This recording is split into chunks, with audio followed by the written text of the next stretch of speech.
Tiesitkö, että joka kolmas suomalainen avaa jatkuvasti oven väärin? Älä ole huono oven avaaja, sillä tuskin mikään on niin helppoa kuin oven avaaminen.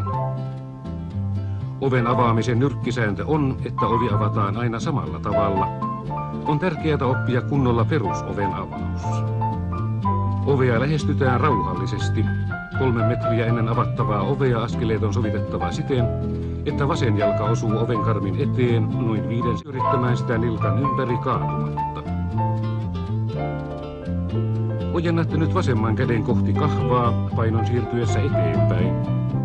Tämän liikkeen ansiosta paino siirtyy myös vasemmalle kädelle, joka ikään kuin itsestään painaa kahvan alas. Syntyneestä raosta sujautatte vapautuneen oikean jalan sisään, pyörähtäen sen varassa ympäri, kääntäen rintamasuuntanne tulosuuntaan, samalla irroittaen Näin olette oppineet avaamaan ja sulkemaan oven, joka aukeaa itsestänne poispäin.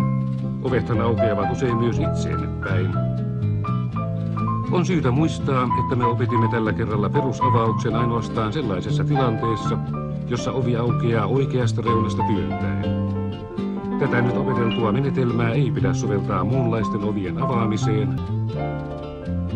Ojennatte nyt vasemman käden kohti kahvaa painon siirtyessä eteenpäin. Tämän liikkeen ansiosta paino siirtyy myös vasemmalle kädelle, joka ikään kuin itsestään painaa kahvan alas. Syntyneestä raosta sujautatte vapautuneen oikean